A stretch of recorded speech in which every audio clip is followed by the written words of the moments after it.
వరంగల్ ఉమ్మడి జిల్లా సమావేశం ఏర్పాటు చేసుకున్నాం. ఈ సమావేశంలో మరి రాష్ట్ర వ్యాప్తంగా ఉన్నటువంటి ఆదివాసీ ఎరకల సమస్యల గురించి మేము మాట్లాడుకోవడం జరిగింది.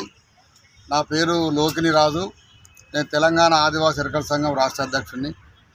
ఈరోజు రాష్ట్ర వ్యాప్తంగా చూసుకుంటే మరి ఆదివాసులలో మరి కొన్ని తెగలు మాత్రమే మరి అభివృద్ధిలో ముందంజలో ఉన్నారు. అటు విద్యాపరంగా కానీ ఉద్యోగపరంగా కానీ రాజకీయంగా వెదిగి ఉన్నారు. ఇప్పుడు మేము ఇన్ని సంవత్సరాల నుంచి వెళ్ళి మేము పోరాటం చేసినా మరి గత ప్రభుత్వం కూడా అంతంత మాత్రమే పట్టించుకున్నది. మరి ప్రస్తుతము కాంగ్రెస్ ప్రభుత్వం మరి మేము చాలాసార్లు కూడా మేము వాళ్ళకి వినతి పత్రం ఇస్తూ ఉన్నాం. మేము తెలంగాణ వ్యాప్తంగా రాష్ట్ర గిరిజన జనాభాలో 40 లక్షల జనాభా కలిగి ఉంటే అందులో 8 లక్షల జనాభా కలిగి ఉన్నాము.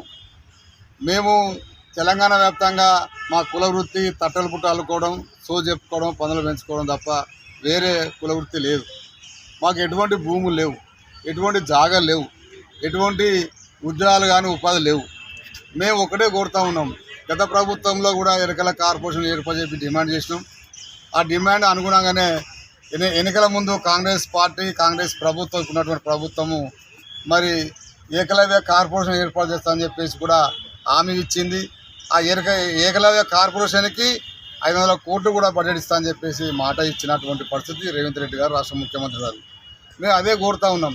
ఇతర గిరిజనులకి ఐటీలు ఉన్నాయి, ఇతర గిరిజనులకి తాండాలు గ్రామ పంచాయతీలు చేసిండ్రు, ఇతర గిరిజనులకి గూడాలు గ్రామ పంచాయతీలు చేసిండ్రు. వాళ్ళకి రెవెన్యూ డివిజన్లుగా మీరు బడ్జెట్ ఇస్తూ ఉన్నారు. ఐటీ నుంచి వెళ్ళి కూడా వాళ్ళకు అత్యధిక బడ్జెట్ పోయి వాళ్ళ ఆర్థికంగా, సామాజికంగా, రాజకీయంగా ఎదుగుతూ ఉన్నారు. వాళ్ళకు ఉన్నటువంటి భూములు కూడా ఒక్కొక్కరికి మినిమం 5 నుంచి వెళ్ళి 150 ఎకరాల భూములు ఉన్నోళ్ళే ఉన్నారు.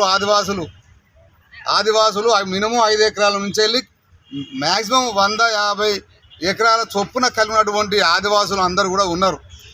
ఇలా ఒక్క గుంట భూమి లేనటువంటి ఎవరైనా ఉన్నారంటే మైదాన ప్రాంతంలో ఒక ఆదివాసీ ఎరకల వాళ్ళే. మేము అదే చెప్తా ఉన్నాం పదే. అయ్యా మేము ఓట్లు వేస్తూ ఉన్నాము, మేము ప్రభుత్వంలో ఉన్నాము, మేము అన్ని రకాల శిస్తులు కడుతున్నాము, దయచేసి అర్థం చేసుకోండి. మా జాతి నాశనం అవుతున్నది, మా జాతిని పట్టించుకునే మానవులు లేడు, మా పక్షాన మాట్లాడేటువంటి రాజకీయ నాయకులు లేరు, పార్టీలు లేరు.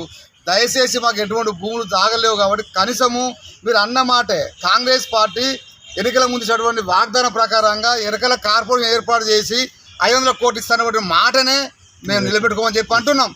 కనీసం మీరు ఇచ్చిన మాట ప్రకారంగా ఎరకల కార్పొరేషన్కి 500 కోట్ల రూపాయలు బడ్జెట్ ఇచ్చి ఆ బడ్జెట్ ద్వారా మాకు ఇండ్లు కానీ, భూములు కానీ, పనులు పెంచుకోవడానికి మాకు లోన్లు కానీ, ఎవరి తట్టలు కూడా అలుకునే వాళ్ళకు మరి బ్యాంకుతో సంబంధం లేకుండా లోన్లు కానీ అన్ని రకాలుగా దాని ద్వారా మేము కొంత బాగుపడదని చెప్పేసి మేము విశ్వసిస్తున్నాం, నమ్ముతూ ఉన్నాం.